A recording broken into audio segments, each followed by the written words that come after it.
Good morning, everyone. Welcome to the virtual webinar organized by Brics Chamber of Commerce and Industries with the Embassy of Russia in India on the topic of Indo-Russian collaboration to combat COVID-19. Today's session will also include dialogue on areas of interest in trade and commerce between the two countries. The Brics Chamber of Commerce and Industries is a parent organization which promotes commerce and industries in the Brics nations. The Chamber, founded in 2012 with the efforts of eminent professionals and entrepreneurs, is a not-for-profit, non-governmental organization. Brics CCI is a registered body under the Societies Registration Act 1860, Government of India, and is empaneled with Niti Aayog, the highest policy-making body of Government of India, and is recognized by the United Nations. The objective of Brics CCI is to create an enabling support system. But the Brics nations will always remain at the center of all activities. The Chamber has taken to its credo to reach out and enable entrepreneurs from other friendly and neighboring nations too. Now, I would like to introduce Mr. Roman Babushkin, Minister Counselor, Deputy Chief of Mission, Embassy of the Russian Federation in the Republic of India. Very good Mr. Babushkin, welcome. Sir, an introduction for Mr. Babushkin. He graduated from the Moscow State University of International Relations and has got master's degree in regional studies in 2004. The same year, he joined the Ministry of Foreign Affairs of the Russian Federation as attaché of the Asia-Pacific Cooperation Department. Later, in 2006, he moved as the attaché of Russia in Vietnam. From 2007 to 2011, he was second secretary of the Russian Embassy in India, which is when his journey and association with India began. Later, from 2011 to 2013, he was first secretary in the Asia-Pacific Cooperation Department, MFA of Russia, and during the Russian presidency in APEC in 2012, host economy representative in the APEC Secretariat in Singapore. Later on, between 2013 and 2018, Mr. Babushkin was first secretary counselor of the Russian Embassy in India. Moving on, in 2018 to 2012, Sir was Councillor Brics in Foreign Policy Department, MFA of Russia. Since July 2019, Minister Councillor has been Deputy Chief of Mission with the Russian Embassy in India. He speaks very good English, but he speaks excellent Hindi as well. He is married and has got 3 beautiful daughters. We welcome you, sir, to today's webinar. Moving on, I would like to introduce esteemed members and speakers from Brics Chamber of Commerce and Industries. Introducing Mr. Vishwas Tripathi, Chairman, Brics Chamber of Commerce and Industries. Welcome to you, sir. Welcoming Dr. BBL Madhukar, our Director General, Brics Chamber of Commerce and Industries. Welcoming Mr. Ashok Kumar Singh, Vice Chairman, Brics Chamber of Commerce and Industries. Mr. Sameer Shastri, Vice Chairman, Brics Chamber of Commerce and Industries, and esteemed governing body member, Mr. Ani Ray, Brics Chamber of Commerce and Industries. Myself, Jaya Singh, will be supporting Mr. Ray in moderating today's session. Now, I would like to request our Director General of Brics Chamber of Commerce and Industries, Dr. BBL Madhukar, sir, to kindly share his welcome remarks. Dr. Madhukar, sir, over to you.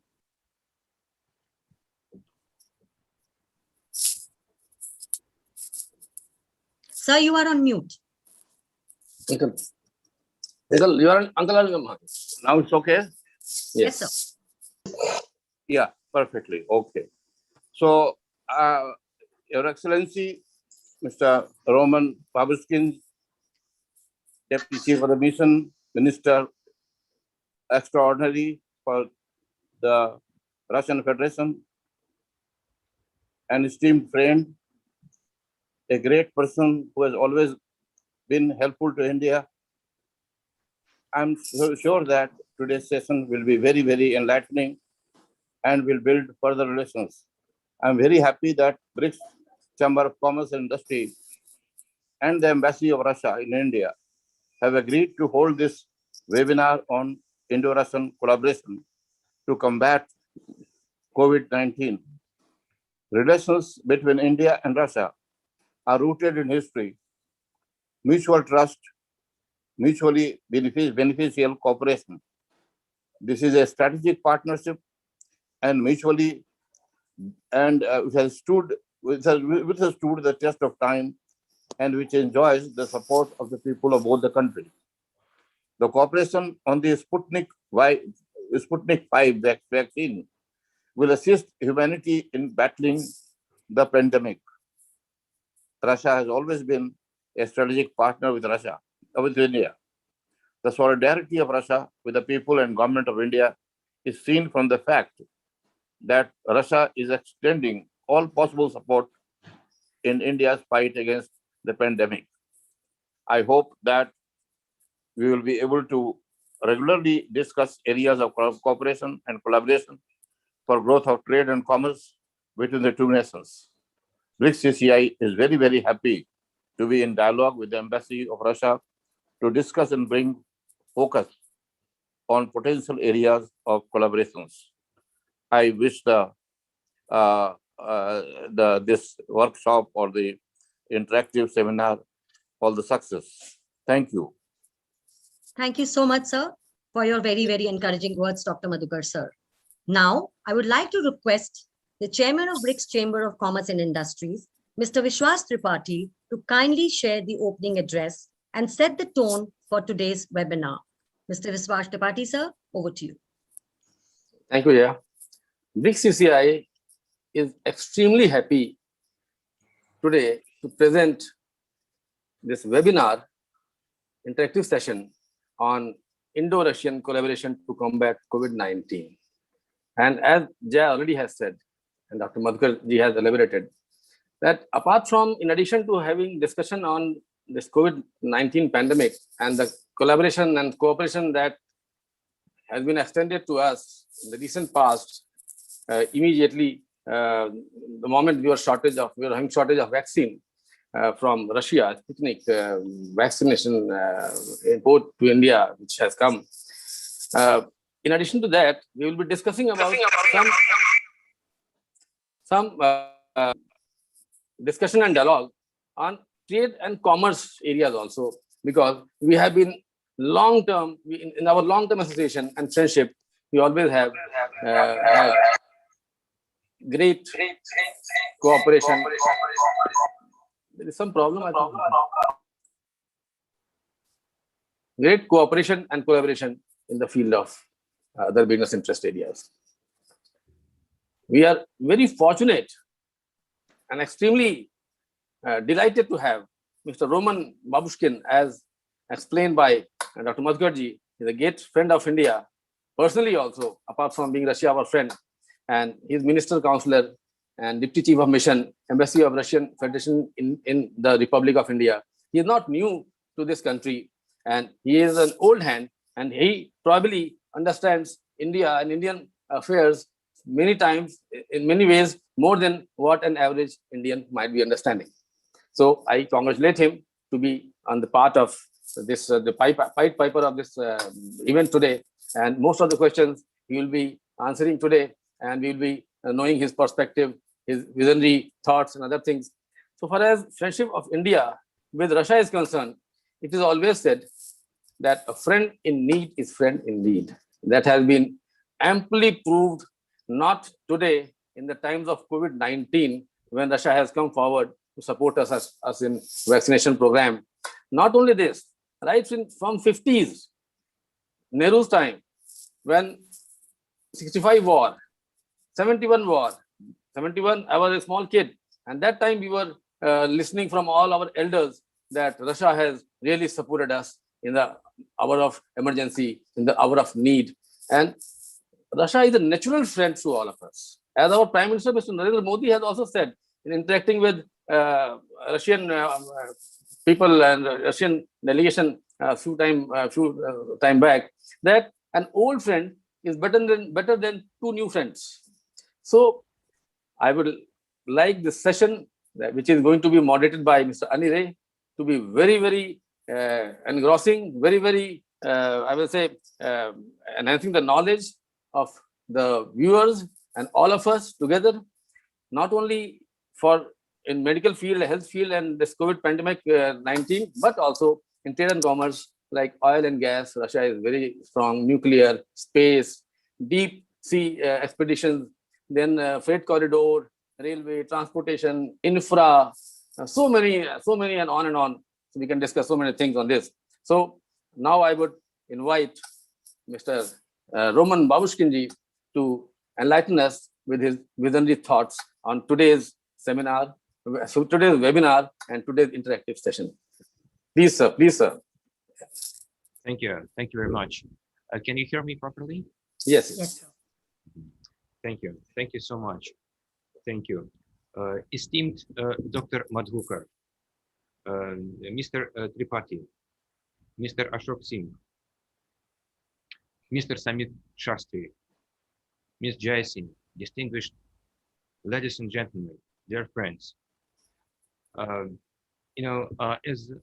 I suggested from the very beginning, I actually would see this interaction as a sort of a dialogue.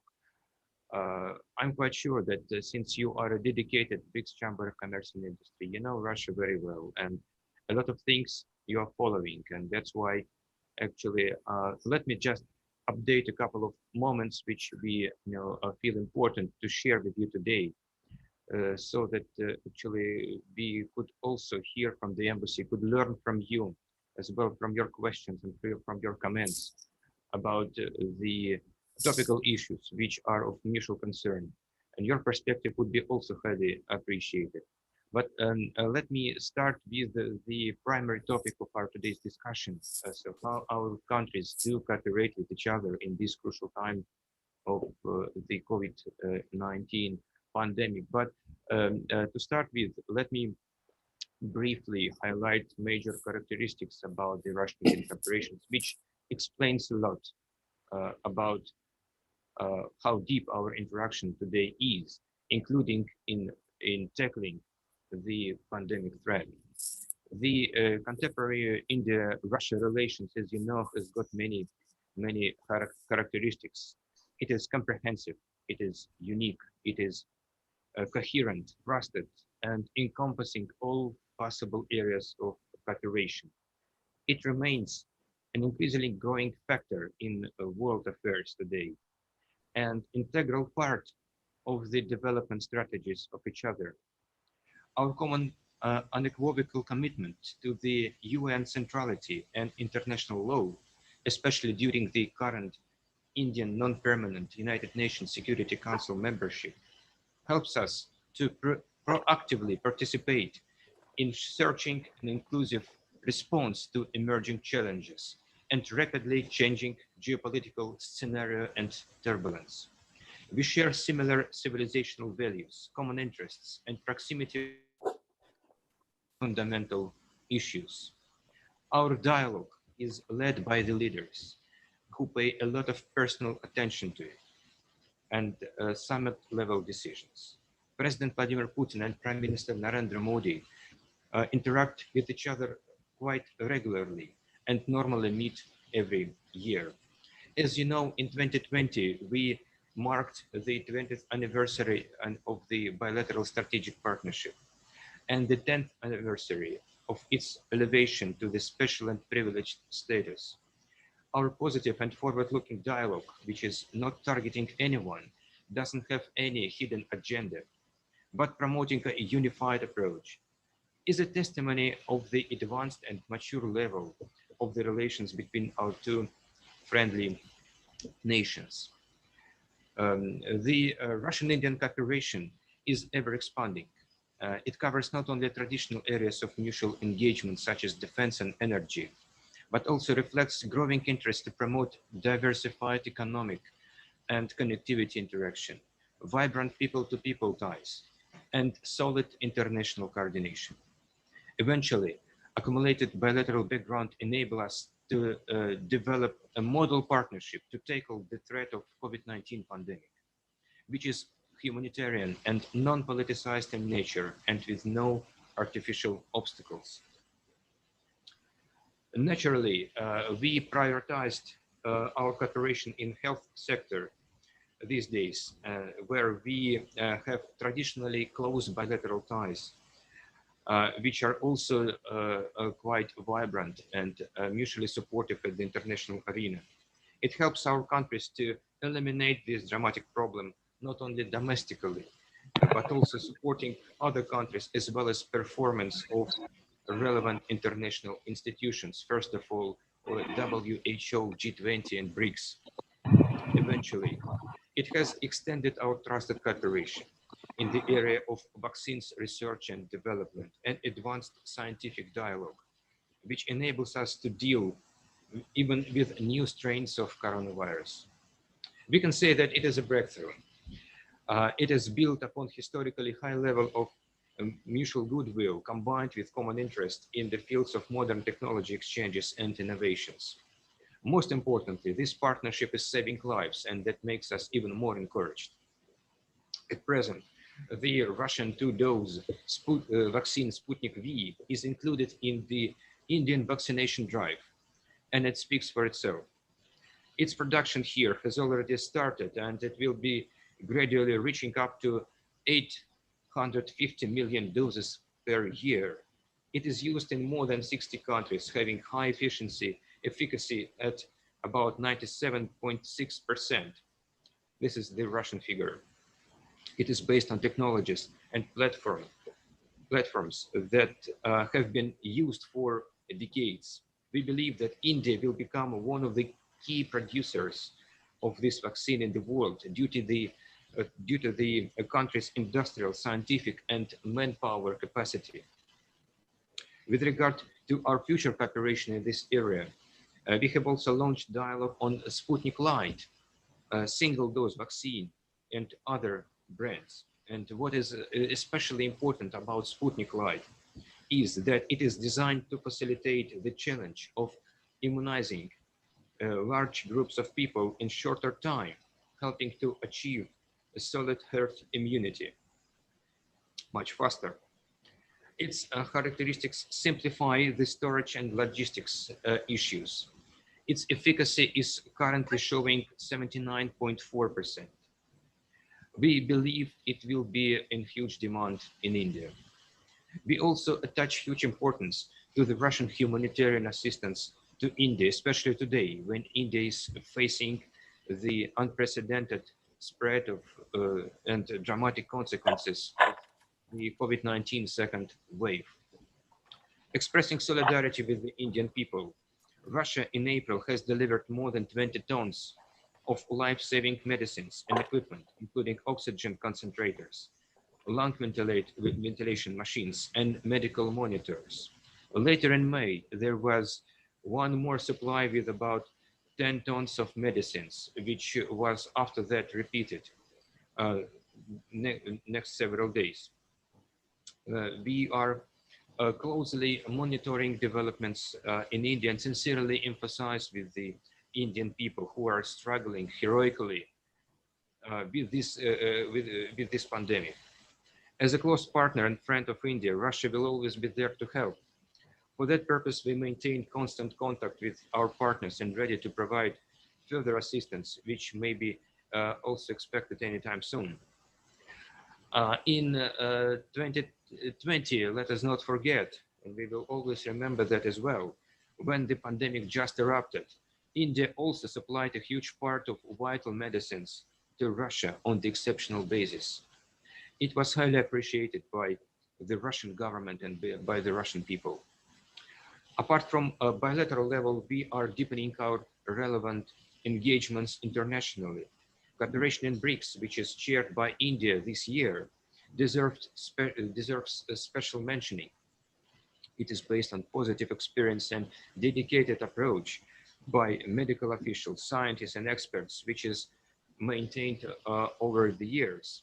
Since the UFA declaration of 2015, we have been involved in dialogue on infectious diseases and pandemics. Now, we are considering particular proposals for joint research and development of vaccines, as well as the launch of an early warning system to prevent epidemics. Importantly, cooperation in Brics is well designed to support the collective global efforts aimed at the post-pandemic economic recovery and relevant mechanisms, including new development bank, economic partnership strategy till 2025, as well as Brics coordination in G20 and WHO.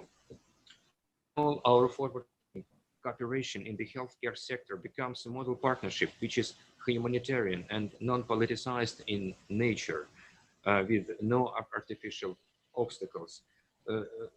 Thank you so much. I would probably stop here. That is a brief description of our partnership, what's going on, some small update on the COVID-19 cooperation between our two countries. Of course, I would be very happy to continue this dialogue with you and responding more in a more detailed way with regard to the current situation in the bilateral cooperation, our current partnership in Brics, which is a permanent priority for Russia, and maybe other topics of your interest. Thank you so much. Thank you so much, sir, for your very encouraging words and for sharing all the detailed perspectives which could strengthen the relationship continuously between both Russia and India. Now, I would like to invite Mr. Ani Ray, our esteemed governing body member, to kindly take charge and please proceed with the question and answer session, sir. Thank you. Am I audible, Mr. Babuskin? Yes, please, of course. Mm-hmm. Yes, sir. Thank you. Good. Again, good morning, Supravat, and Dobro Pozdravat to you. So, Indo-Russian, thanks for your speech. We all know Indo-Russian cooperations, it has tested the time. Every time when India had a crisis, Russia always stood with us from any crisis, and COVID-19 is another example. So I want to go straight to the subject and to start with COVID first. And it's a big congratulations that Russia was the first country who has developed the vaccine in Sputnik V. And I will tell, why the name Sputnik? Can you throw some light on that? We all know about what was Sputnik and how the Sputnik V or Sputnik 5 name comes. Oh. Thank you very much for your question. Frankly, I have no correct idea about that. I can just guess because Sputnik for Russia, just Sputnik word is the translation for the word satellite. And as you may recall, in 1957, Russia has launched its first satellite to the outer space, which we call Sputnik. It was the name of the satellite. And since it was the first one, of course, I think that this is a correlation between the vaccine Sputnik V, which becomes, the first vaccine in Russia and maybe even in the world, which was approved and has been started using. We started using it in August last year already. So, and V maybe this is for victory. I don't know. I just can guess. Well, but I'm quite sure you have many more ideas which could explain that as well. But anyway, I would really emphasize that it makes us very proud. What is really important that we are also in this area don't have any hidden agenda. Although we know that vaccines issues are being misused by some countries for geopolitical purposes, and we can witness some some campaigns against particular vaccines. And for example, as you know, European Union still doesn't have any consensus on the approval of Sputnik vaccine to be used in the European Union. So although we have heard a lot of interest from particular European countries, including Germany, including Eastern European countries, who are quite eager to get this vaccine and to start helping the population. So anyway, we are all very open for this dialogue and very much ready to help. And we are very glad that we have managed to develop a model partnership with India in this regard. And we are promoting this partnership not only bilaterally, but on multilateral level, thanks to the achieved for decades level of our mutual understanding, goodwill, and support. Thank you. And how much at this moment quantity is being produced in Russia for the Sputnik V, and how much you plan to send it to the other countries, including India? Well, Russia, as well as many other players who are able to produce vaccines in massive scales, and I would say that maybe even not Russia, but naturally India is one of the leaders in this area. That's why we speak not only about supplies, which have, by the way, have started already. In May, we have a number of batches who have been delivered to India. It is continuing. You are following the news, and there was a publication that a couple of days ago, maybe yesterday or the day before yesterday, that was about 3 million doses supplied to India here. It happens due to the contract obligations, and it will be continued, of course. But main focus would be on the vaccine production here in India, so that we could, expand this partnership further, and moreover to transform it into the humanitarian global partnership, because these supplies, after the demand in both countries are satisfied, we could supply that to the third countries as well. As for the particular numbers, how many doses have been produced already in Russia, I can be mistaken, but let me double check that and get back to you with that. So, but the massive vaccination drive is going on there as well, and there is no limitation in Russia for the people who are using other vaccines. So we have developed quite a liberal regime in this regard. Okay. As you know, this COVID-19, it's still mutating. So how is the Sputnik V? I mean, it works against various mutants of COVID-19. So, excuse me, could you please kindly repeat the question? Maybe it is a very specific one. Sorry, I apologize. So here, if you could speak the question, explaining the question a little bit. How Sputnik V works against various strains of COVID-19, because COVID-19 is mutating. Oh, okay. Thank you so much. I beg your pardon. Well, we have scientific data that actually it works even with the new coronavirus strains. So, but this is just part of the problem, because there are some new strains are, emerging, and actually that makes us, very cautious about, various restrictions, including travel restrictions with particular countries. For example, for a very long period of time, we have, maintained very restricted and even canceled, flights regime with the particular countries, including Great Britain, including, some, other countries also. And as far as we know, there is quite a dedicated dialogue between our scientists, because it's not only commercial cooperation, it's also scientific cooperation. And our scientists, our doctors are in a permanent touch with each other to work together, to work out some responses to the new coronavirus strains. That's why, by the way, that is the very particular reason why we call our Sputnik V vaccine and other vaccines cooperation as a joint partnership. It's not just, commercial, obligations of Russia to supply or to facilitate launching the production here. It is we consider it as a joint partnership. Okay. And you throw some light on Sputnik Light, because you are in India for quite some time, so you know cricket is very popular. So it exactly does our asking that half for a big country like India.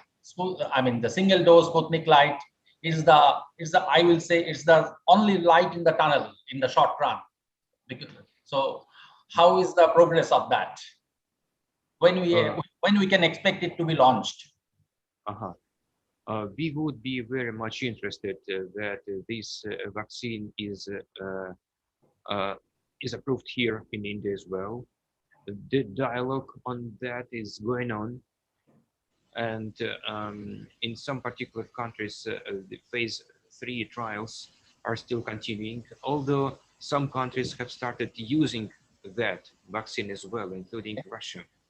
So that is a matter of shortest period of time. We hope so, because as we discussed already today, due to the large number of the target the Indian government is putting forward for the vaccination of the whole population, it would be very helpful. It would be very helpful because it is easier to use. It is, just single, shot is helping to raise herd immunity, and it logistically and in terms of storage characteristics, it is it is very useful and very convenient to use, and that's why we hope that it would help the Indian government efforts, and importantly to help Indian people to feel more confident in this regard, and that's why I think that is a very perspective area of cooperation. Great. And vaccine is a preventive, it's not a cure. So but the guy and the patients who are already infected, so they require medicines, and I'm sure Russia has already when they have invented the vaccine, also at the same time, based on the patient's characteristics, they have developed some certain medical processes to cure the people who are already cure the patients who have already infected. So can you throw some light on whether Indian medical institutions can learn from the Russian experience? I would say that we are permanently learning from each other, because India has got a huge experience in traditional medicines, in pharmaceutical sector, and in sharing its experience with other partners also. I'm afraid I would not be very detailed in my response to this question, because I'm not a medical expert. At the same time, I'm quite confident that there is a continued interaction between our two scientists with this regard, and experience sharing is one of the topical areas these days when it comes to our bilateral cooperation, dedicated bilateral cooperation against COVID-19, and our mutual support and partnership, as well as coordination at the relevant international organizations, first of all, WHO. Okay. How this India and Russia cooperation in vaccine manufacturing, it benefits to the rest of the world, and how to take forward this?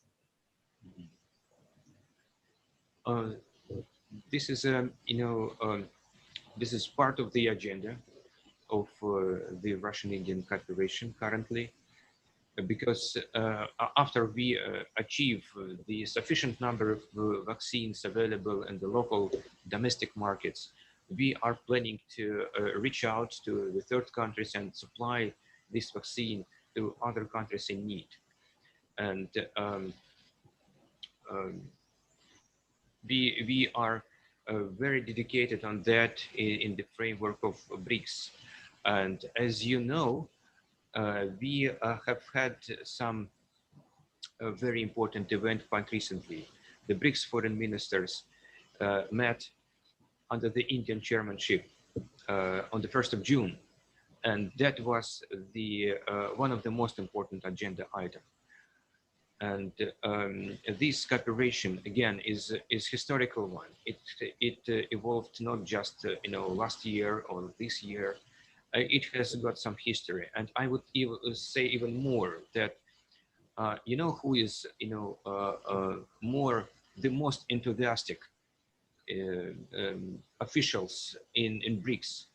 They are, by the way, from the health ministries of all countries, and they have used to be for many years. And that's why actually, since I worked in the Brics desk for some period of time, I got some relevant experience, and I was positively surprised that among maybe some others, we have felt no delays in responding to any initiatives from the healthcare officials and experts.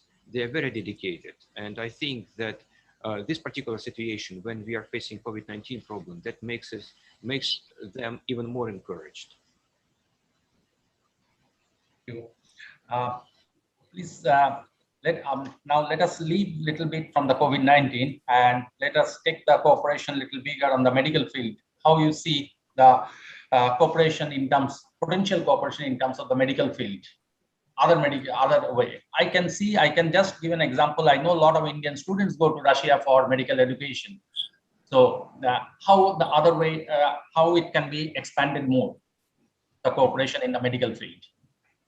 Well, let us see. Of course, you touched upon very important aspect of our partnership, because cooperation in the area of education is expanding gradually year by year. Unfortunately, during the pandemic year, we had some restrictions, and a lot of studies and courses were either canceled or transferred to the online regime. But now, starting from the beginning of this year, we have restarted issuing visas, students' visas, and a lot of young Indians were again, moving to Russia to rejoin their universities. Medical education, one of the most popular ones, but not the only one. Of course, we are preparing world-class specialists in innovations, engineering, in civil aviation, in energy, in defense, in space, and there are a lot of areas. Of course, as for the particular medical exchanges, yes, I think it would be very timely to expand these exchanges. I mean, just not only what we have discussed, but also envisage some prospects for posting of medical specialists and experts to learn experience of each other better and to support each other better when it comes to the particular medicines or particular equipment. It would be very helpful. But what I would say even more, that even if we take not related, seemingly not related areas of partnership, like for example nuclear power. A very important part of our cooperation in nuclear power is nuclear medicine, by the way, so that we could learn from each other and share experience and train specialists to deal with the nuclear power based treatments and recoveries just in case, because Russia is a very important partner for India in nuclear power sector. It is the only country which is developing nuclear power reactors here in India, sharing technologies, providing huge scale of localization and training, and nuclear medicine is very much part of this agenda. Now, we have a question on the nuclear power later, but before that, I want you to briefly tell our audiences about the significant cooperations between India and Russia, and in terms of the past and the present one, and the significant collaborations or the cooperations which are happening. So if you briefly mention that. Of course, very much so. The past, I'm sure you know very well, because past is the basis, is the background, which helps us to move forward. Let me, to use this time for sharing with you our current vision of what we have for today, because well, in the past it was another time. The time is changing. We have started cooperation very early. Russia recognized Indian independence even before it was officially announced in April 1947. So, and we had a lot journey, decades of the Cold War era cooperation, where we were very close and very supportive of each other when it came to industrialization, when it came to the space programs, when it came to the international partnership, and even to the issues of world and peace. By the way, if we briefly touch upon the past, let us not forget about another, a very important date, which is expected, to be celebrated this year. This is 50th anniversary of the 1971 Treaty of Friendship, Cooperation, Mutual Support. So when Russia was very close to India and supported India in a big way in that dramatic events, which, by the way, led to the creation of the new independent state, Bangladesh. You know that. So we will be having some important events related to this particular occasion. So please kindly follow our announcements, and would be happy if you also join them. Thanks. So as far as the present is concerned, let me briefly touch upon current areas of our partnership, which is really going beyond particular figures. It's much more important than statistics, because it involves the huge network of our interaction, which was developed over the years. So we discussed the vaccine cooperation, which we labeled as some sort of a breakthrough, a new model partnership. But at the same time, let us not forget that we are moving towards the progress in many other areas as well. And for the second half of the year 2021, depending on the epidemiological situation, of course, we expect the next Russia-India summit to take place, which was not held last year due to the pandemic, as well as Brics and SCO summits, as well as standalone sessions of our two major mechanisms, bilateral intergovernmental commissions on trade, economic, and scientific and cultural issues, as well as on defense issues. Following the decisions of the 20th Jubilee Vladivostok Summit in 2019, both sides undertake concrete steps to explore investment, infrastructure, and natural resources opportunities of the Russian Far East and Arctic. We are doing feasibility study for the Vladivostok-Chennai Maritime Sea Route, working on the implementation of the North-South Transport Corridor. We are focusing on removing trade barriers, finalizing an updated investment protection treaty. Discussion on the free trade area between India and Eurasian Economic Union is going on. Russia is of now the only foreign country which is in practical terms involved in the Indian nuclear power sector, as we mentioned already. Particularly, we developed the Russian-designed Kudankulam nuclear power plant in Tamil Nadu, comprising of 6 blocks, which involves localization, training, as well as other areas, including disaster management. Moreover, Russia and India are successfully implement the Rockpur nuclear power plant in Bangladesh as well. There is a persisting common interest for joint development of large hydrocarbon fields and long-term oil and gas supplies to India.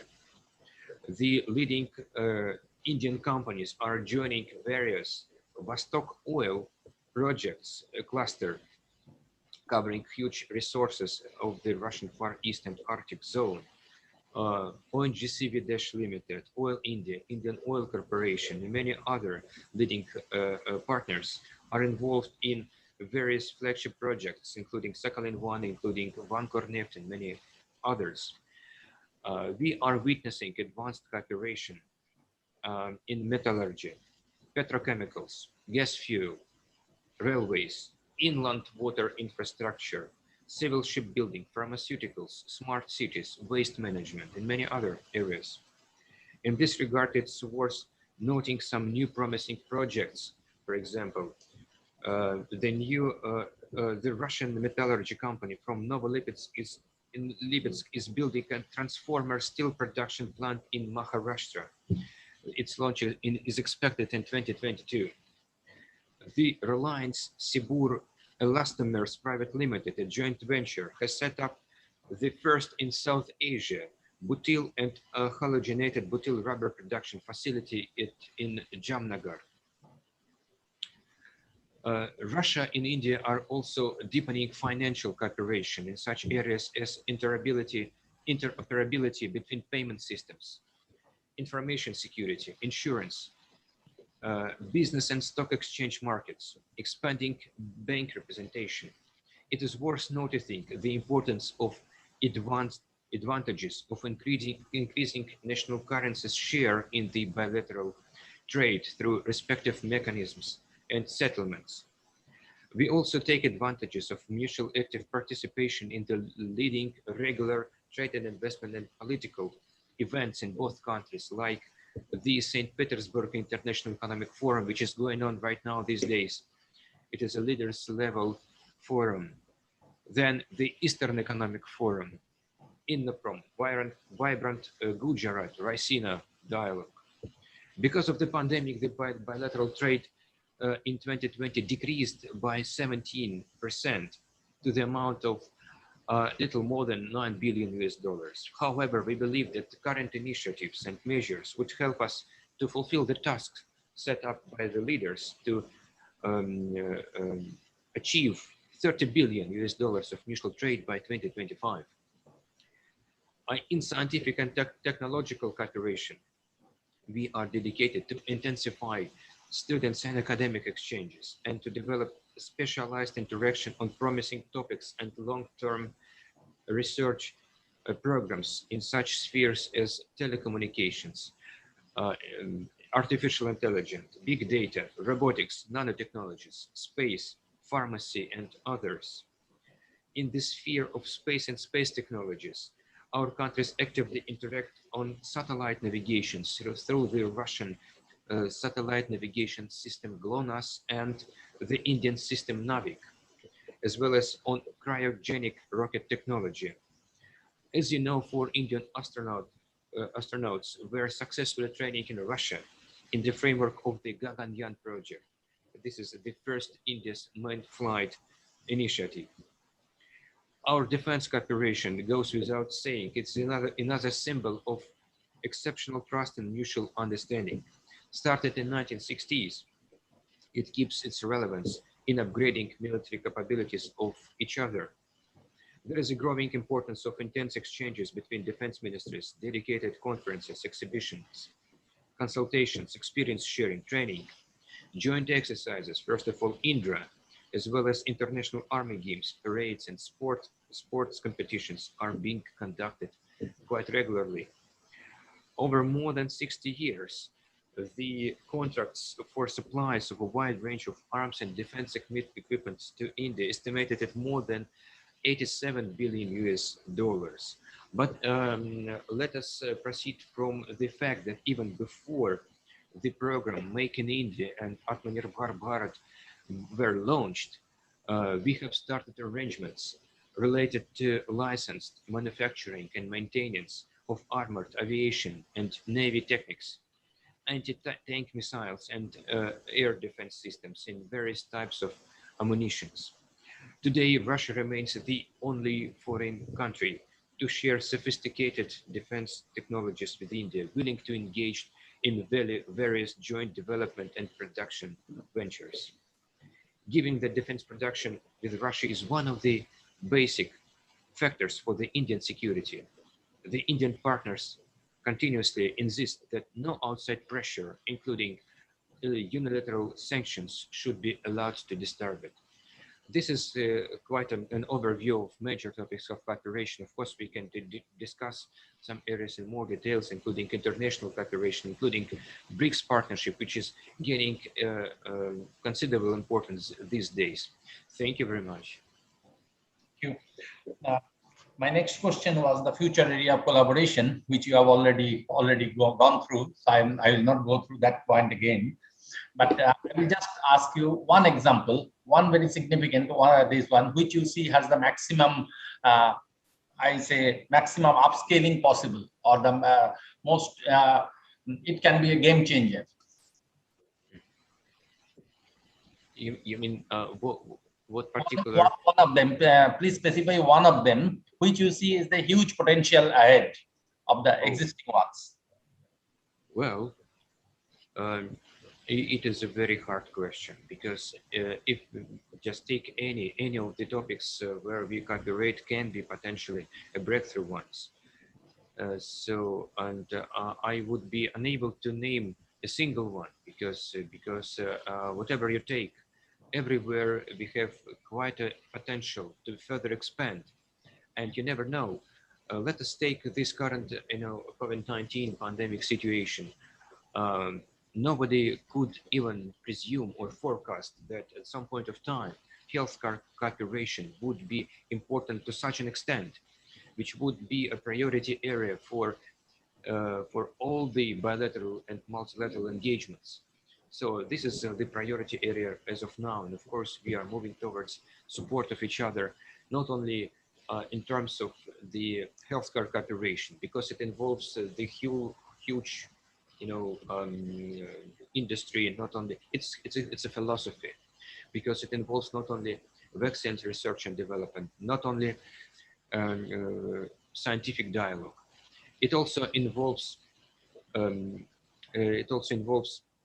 many other topics, such as international partnerships, such as, for example, humanitarian assistance, such as, for example, how we, mainstream our industrial capacity, scientific capacity, and education, a potential to defend our people. So that is the whole world, and this is a quite a topical issue. Currently, this is a breakthrough. At the same time, our permanent priority in the bilateral cooperation is defense, is nuclear power, etc. Everywhere we can achieve, considerable results, considerable outcomes, which would be mutually beneficial. What is important, what is making us encourage that our partnership doesn't have any hidden agenda. It is very positive in nature, and it is aimed at supporting of each other. It is aimed at achieving some practical goods and benefits to the people of our two nations. That's why such a huge attention is being paid to that.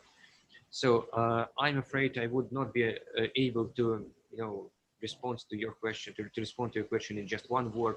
So it would be too hard, because when it comes to the Russian-Indian partnership, well, we can speak a lot of time on that. So, and each and every topic would seem very important, depending on the current scenario, which, but at the same time, let us be very clear on that. So in a very brief period, short period of time, when the pandemic erupted, we have managed to channel our partnership to the very efficient cooperation. And I think that it is very much possible for any other areas when it comes to the particular circumstances. Thank you very much for this very intelligent answer, and really appreciate it. It was a difficult question, I understand, but great, thoughtful answer. I go to the next question.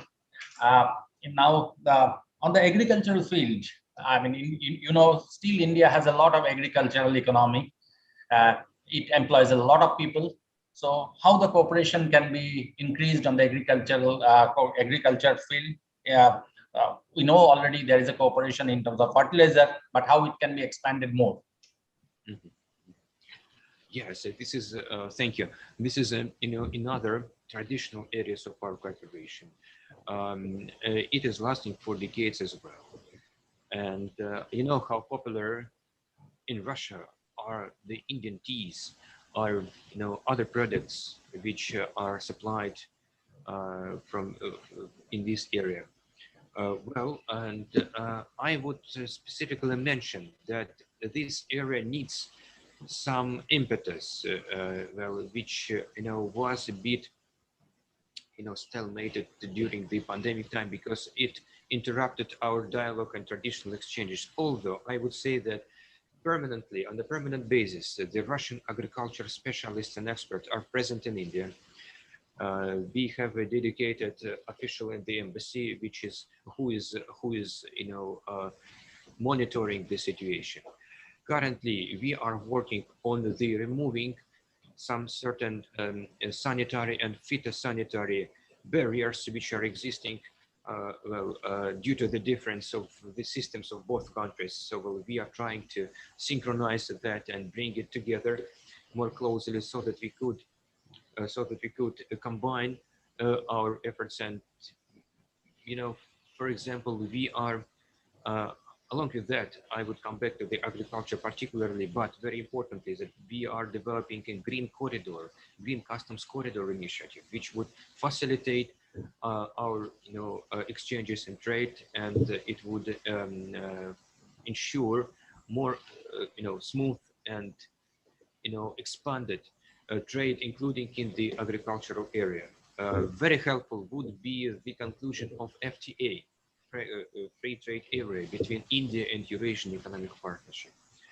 More to say, we need, I'll be very frank with you, we would need the updated agriculture cooperation agreement, which would certainly would bring this necessary impetus to our cooperation in this diversified area where both of our countries have great potential.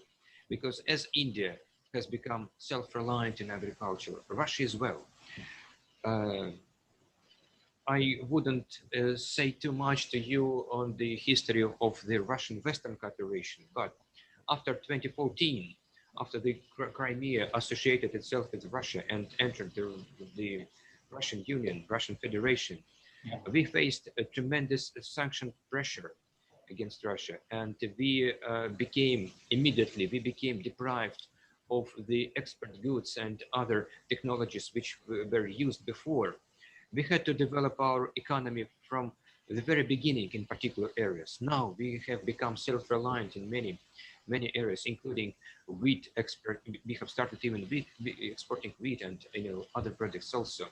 Not to say about the huge areas such as construction of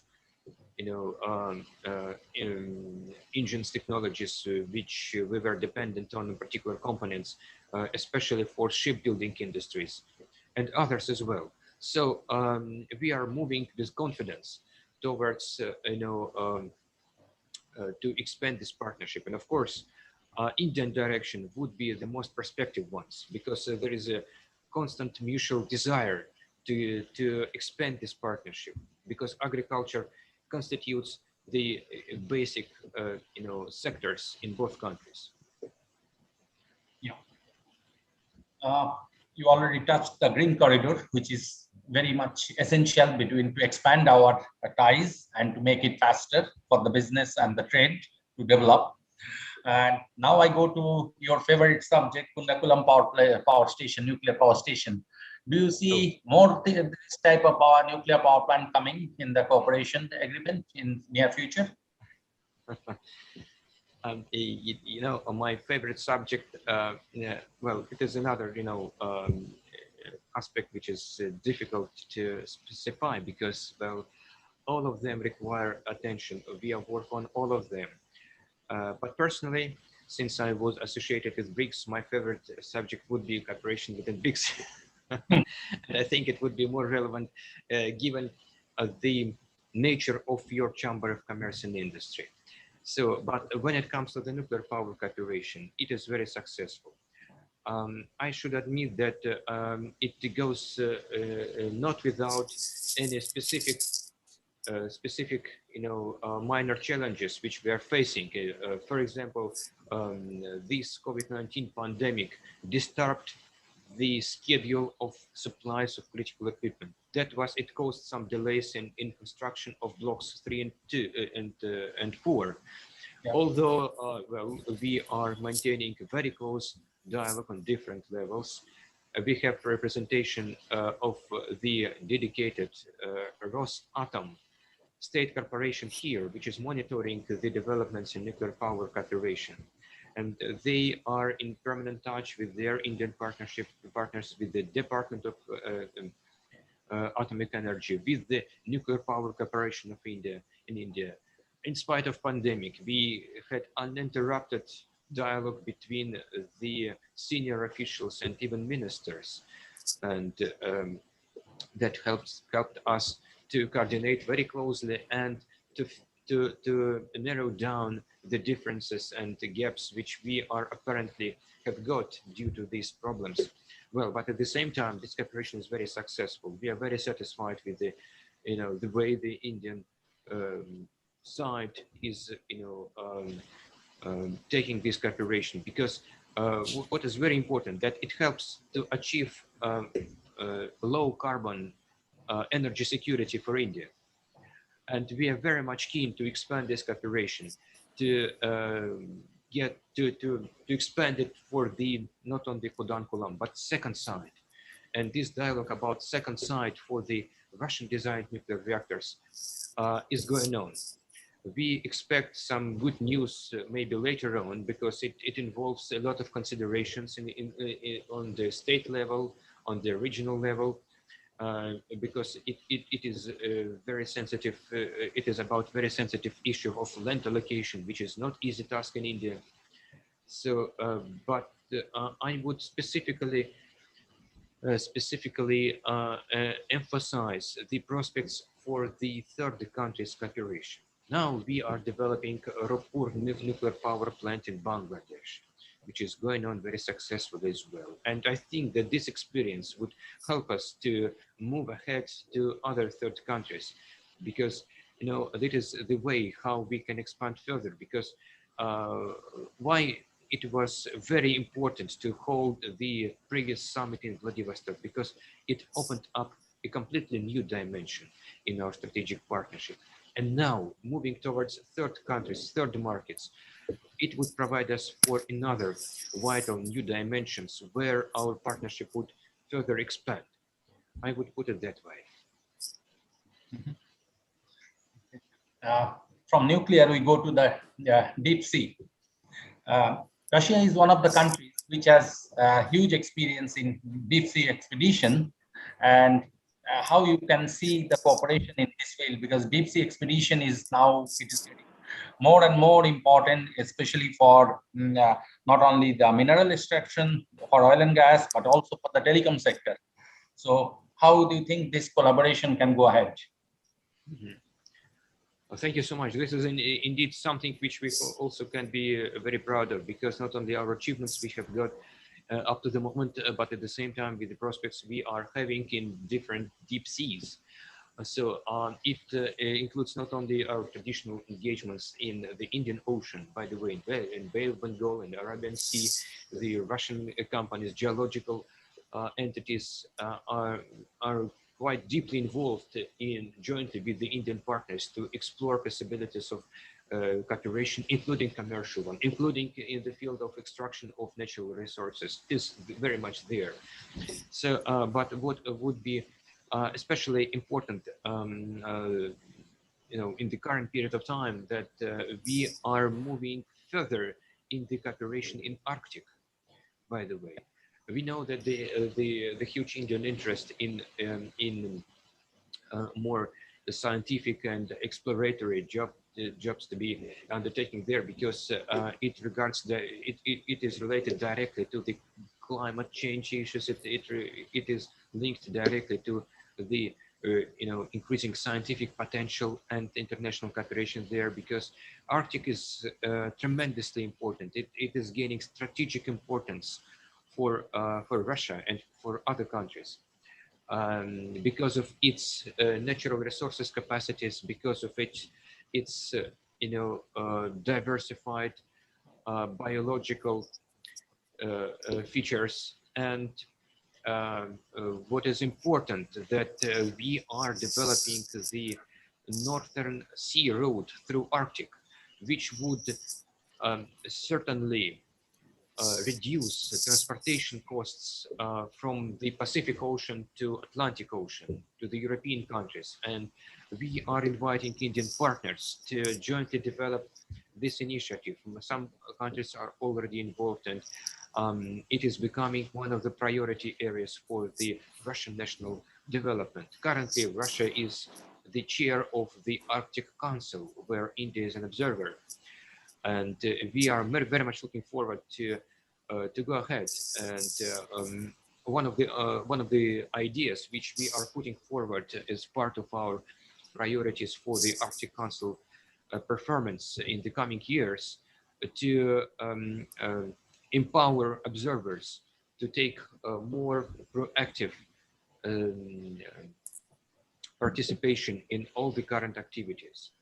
So I think that these are more or less major areas of our interaction in the deep sea. But I would add just one thing, that we know very well about the Indian interest for the Russian more solid and more visible presence in the Indian Oceans, in the Indian Ocean. And I think that our priorities in this regard are shared. So, and we are in touch with the Indian partners with this regard, bilaterally and multilaterally. Okay. And before I move to the next question, I will ask Jaya. Shamip is there already? He has a question to ask on that. So I want to give the mic to him. Of course. Yeah, there he is. I have a special intervention question from our Vice President, Vice Chairman, sorry, Mr. Samir Shastri. Hi, good afternoon. How are you, Roman? Such a pleasure to meet you. Thank you. So as you know, India is sharing. So recently there was a Brics foreign ministers meeting, concluded their unbiased solidarity towards India and South Africa-led demand for the TRIPS waiver on the COVID-19 vaccine. The ministers have reaffirmed their support to the ongoing consideration in the WTO to make the public health sector restrictions flexible for emergency situations like the pandemic. How will India and Russia partnership over vaccine manufacturing benefit with this, and what is the way forward? Thank you very much. You referred to the very important event which we already partially discussed some time before, about the Brics foreign ministers meeting which took place on the 1st of June. So, and of course, that was an important agenda item, healthcare cooperation within Brics. So it is a historical one. It, appeared not just, recently, it took some years for us to be able to discuss in a detailed way how can we proceed further in our healthcare mutual support. Along with that, I would say that it is a very important component of our Brics agenda to coordinate on various topical issues in the leading international organizations, including UN, WHO, G20, of course, and others also. So we are promoting the same agenda everywhere. So it's not just words, it's just a confirmation of our common goodwill to go ahead with the establishing more favorable atmosphere and conditions for the countries to cooperate in this very important area. And as far as vaccines research and development is concerned within Brics, as you know, we have very promising initiative which was announced as early as 2018 by South Africa to establish the Vaccine Research and Development Center. Now it is a high time for all our Brics partners to come closer to implement this idea practically. What would be really important as well, we are getting a very good response from other partners, including India, regarding the Russian initiative of the last year when we offered to establish an early warning system to prevent infectious diseases. And hopefully that in some short period of time, we will be able to convene the healthcare symposium, which would really be a good opportunity to synchronize watches and compare notes on where we are, how we can support our initiatives when it comes to the healthcare cooperation, particularly vaccine research and development. And but let us also mention a very important aspect of our anti-COVID-19 partnership. We are also engaged in a dedicated dialogue on the post-COVID-19 recovery, which is part of the global agenda. Generally speaking about Brics, what is important, it is very positive. It is not targeted against anyone. It is established in order to supplement the global community efforts to deal with the various challenges. And currently COVID-19, one of them, certainly. And in order to support each other when it comes to the initiatives of in the healthcare sector, we are involving all mechanisms. And among them, let us mention the New Development Bank, which has allocated billions of dollars, or $10 billion to support a national capacity of each Brics country to deal with the COVID-19 pandemic. Then we are adjusting our economic partnership strategy till 2025 in order to facilitate our economic cooperation, so that actually it became more relevant due to the current realities.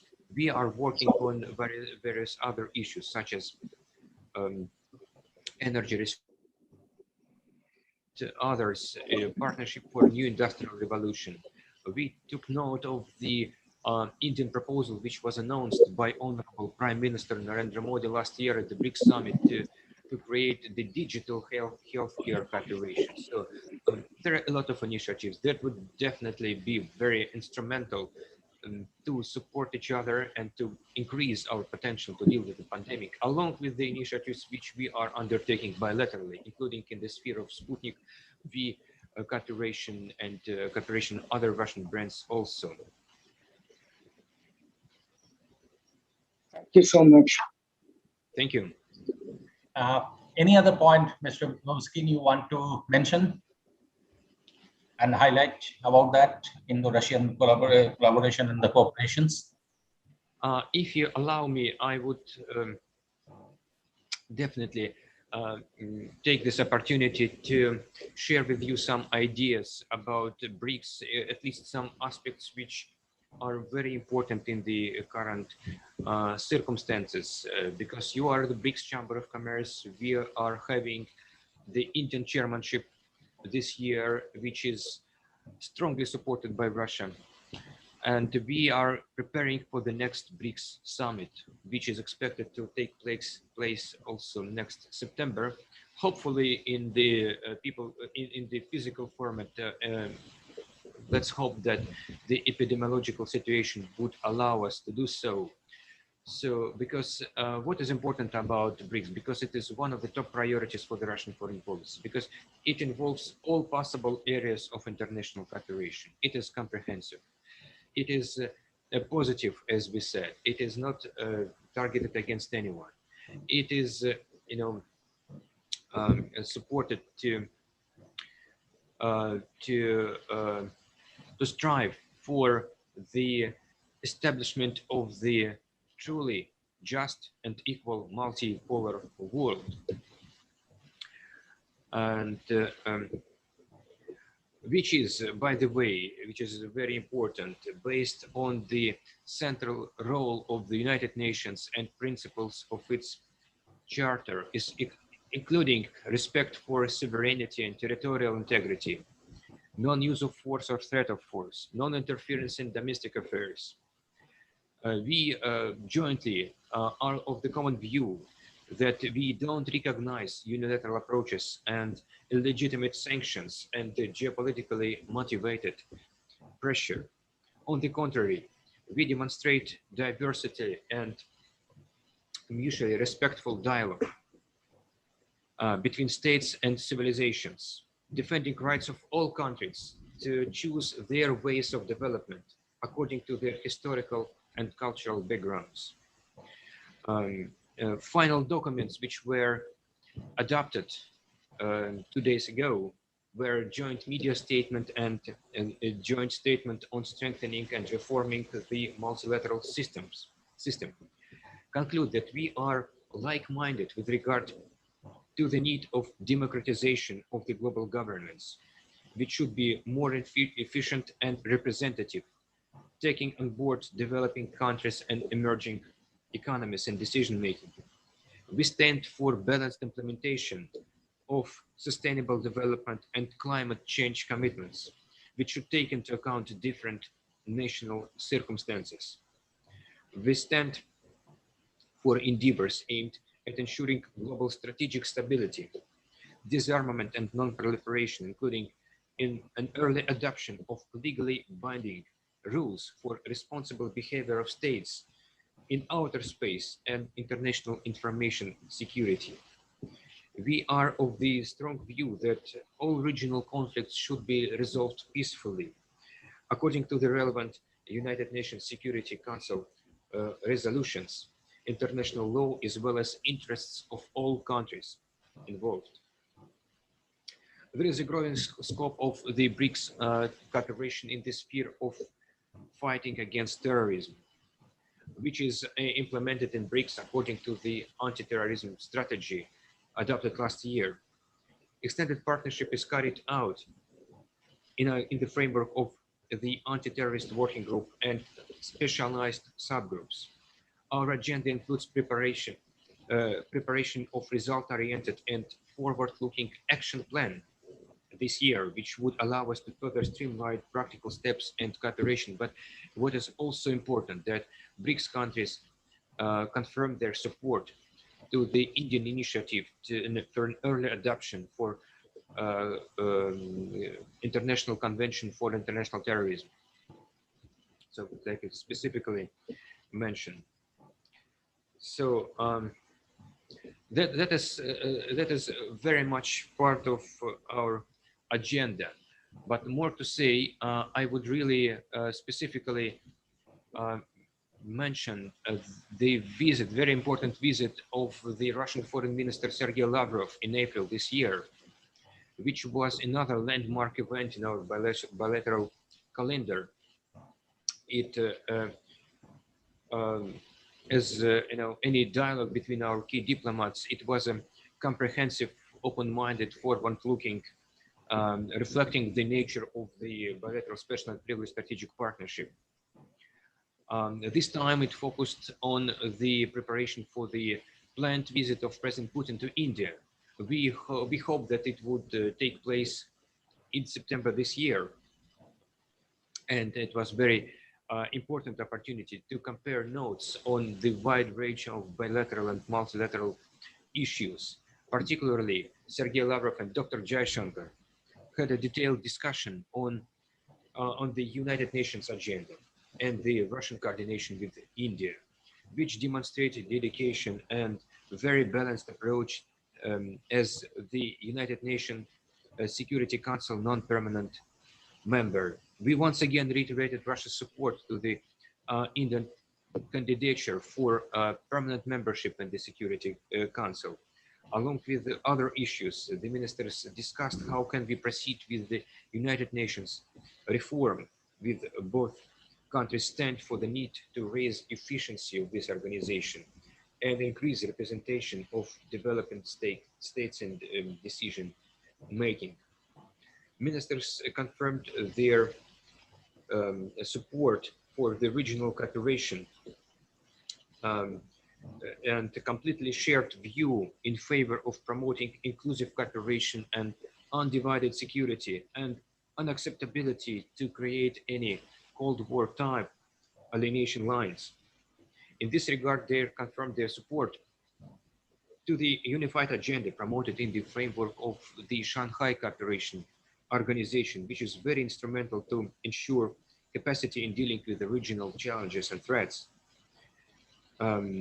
Moreover, they touched upon the prospects of cooperation in the trilateral format, Russia, India, China, or RIC, which India is also chairing this year. It was earlier agreed to extend trilateral political dialogue to practical cooperation, including at the level of the defense ministries. Such formats like Brics, SCO, and RIC are incredibly important to expand common ground in the region, especially between India and China. Russia is consistently supporting a constructive interaction between the two neighbors. Each of them independently is a very special friend of ours. But what we can see that tensions between the two can be misused by other outside players in their geopolitical purposes. Clearly, mutual understanding and respect of sensitivities of each other between New Delhi and Beijing are core factors in the regional stability, and Russia's continuous priority in this regard is to further encourage their bilateral and multilateral engagements. That is something which was really important. I decided to share it with you as well. This, ideas which lead our foreign policy in the region. And if you have further questions, let us continue discussion very briefly. At the same time, if not, I would really love to come back to the proposal for you to participate in our flash mob, to say something what Russia means to you. I would really, share my vision about what India for me is. Sure, India is not a country. India is not a subcontinent. India is not even a civilization. India is a planet. Thank you very much. And especially we as Indians, we appreciate Russia's early confirmation or support for India's ambition of to be the permanent member of the UN Security Council. And we think it's overdue because of our size and our diversity. And thanks to President Putin and Sergey Lavrov, they stood with India for time to time. And so that's a great thing to do. And Spasibo, Mr. Babuskin, for your time and your thoughtful answers. So Shukriya, thank you from my side. So this one, and we'll definitely interact in future in very close this one. And just to tell a simple thing, and I've been to Russia a few times, including last World Cup. I went to Samara to watch this one. Of course, earlier I went to Moscow and this, and I'm a quite fascinated, I say admirer of Russia for a long time, and from my childhood. And as that, so I always wear a Russian watch, which is aviator. It's all including everything inscribed in Russian words in both the front and the back. But I love to do that. Thank you so much. Well, you speak Russian very well. Few words you not pronounced, actually, they were pronounced without any accent. So that confirms, the generally accepted idea that, for Russians and Indians, it is quite easy to learn languages of each other because, we have similar pronunciation. Thank you very much. Now, Jaya, please take over from here. Okay, Mr. Babuskin, see you again. Thank you so much. It was my pleasure. Me too. Thank you so much, Mr. Babushkin, Minister, Counselor, Deputy Chief of Mission, Embassy of Russian Federation in the Republic of India. Can we answer that question? What Russia means to us? Yes, so please. I was just coming to that, and we must. So the flash mob is about. It is what Russia means to us. I will say particularly what Russia means to me, basically, because I cannot. I'm not competent enough to tell on behalf of everybody. But to me, as chairman of Brics, and as a person, I would say that though Russia is a natural friend in the time of need, a natural support, At the same time, Russia to me means like a balancing factor in the world as on date. And I will say Russia as like a Robin Hood, that if some injustices here happening here and there, it comes to the aid of those people or parties or countries, right? Thank you. This is what Russia means to me. I just want to add one sentence, as you mentioned. We must not forget that it's only Russia's intervention, political and military intervention, the IS could have been eliminated. Otherwise, they were having a free run. That's why I said the word Robin Hood. So, The very balancing well factor. said, sir. Very well said, Nilesh sir, that as Tripathi sir has said that, the Robin Hood factor. So absolutely right. And anybody else would like to share their vision about what Russia means to them from our panel here? All right. In that case, we will keep that for the flash mob when it happens, and that will be a big event in itself.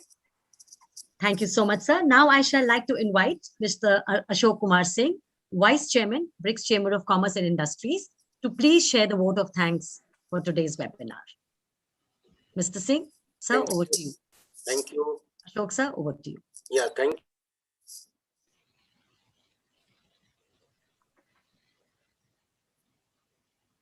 Sir, you are mute. On mute, sir.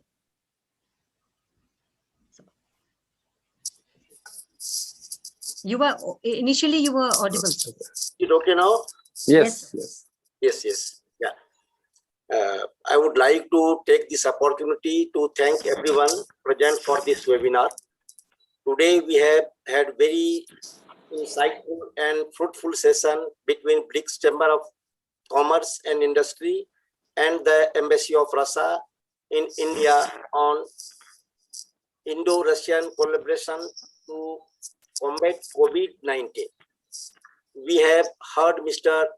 Roman Babushkin, Minister, Consular, Deputy Chief of Mission Embassy of the Russian Federation in the Republic of India, who had shared detailed perspective on all matters that were talked about in the session. It has been very reassuring to hear the plan about Sputnik V for India at these challenging times. This is only repeated the Indo-Russian friendship has stood the test of time, and how at the time of crisis, both nations have extended support to each other. There are so many areas that Russia and India have had strong trade and commerce ties, and there is significant potential to grow those sectors as well as add new areas of collaboration as we heard today. This discussion has brought focus on many areas of future partnership in various fields, both traditional and emerging. Our chamber will be organizing these interactive meets regularly in order to facilitate further dialogue and partnership. Brics CCI would like to thank Mr. Roman Babushkin, Minister, Consular, Deputy Chief of Mission, Embassy of the Russian Federation in the Republic of India, and all colleagues at the embassy and the esteemed speaker for a highly interactive session today. Brics CCI would also like to thank all the viewers attending today's webinar. Thank you everyone for joining us today. Thank you. Thank you so much, sir. If you allow me, let me just also make some concluding remarks from my side and from behalf of my colleagues here in the embassy. So first of all, let us highly appreciate activities of the Brics Chamber of Commerce and Industry. So by your activities, you are supporting the cooperation between our two nations, and it brings some more confidence about the how people are dedicated to bring this partnership further, which we are developing in the bilateral and multilateral levels. But specifically, what is the need of time? Let me personally wish you to stay safe and take care, so that you and your families would be healthy and would easily undergo this difficult time for India and for the world as well. Let me as well thank you for inviting me. It was my pleasure. And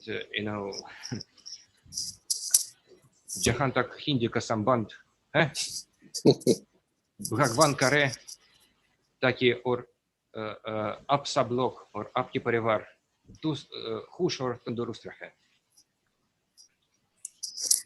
Thank you. धन्यवाद, बहुत धन्यवाद. धन्यवाद. और जब भी हमारी मुलाकात होगी पर्सनली, व्यक्तिगत रूप से, तो मैं आपसे हिंदी में ही बात करूंगा. और मैं हिंदी में बात करना बहुत पसंद करता हूं, और यह जानकर के बहुत खुशी हुई कि आप भी हिंदी बहुत अच्छी तरह बोलते हैं. बहुत धन्यवाद, बहुत धन्यवाद. फिर मिलेंगे. जी जी, धन्यवाद. धन्यवाद. Thank you so much, sir. Thank you, everyone. Have a great day. Madhukar साहब को भी नमस्कार, त्रिपाठी साहब और mister Dey and Jaya ji, specially सबको. जनरल कालरा जी को भी नमस्कार करिए, वो भी आए हैं. जनरल कालरा जी भी हैं. जनरल कालरा साहब, मैं जिनको देख पा रहा हूँ, बिल्कुल बिल्कुल सबको नमस्कार. Thank you so much. Thank you so much to all the speakers, and we had a wonderful session today, and we will certainly be reconnecting again as a team and as an audience. Thank you, everyone. Have a great day. Thank you. Thank you. Thank you. Thank you. Thank you. Thank you. Thank you.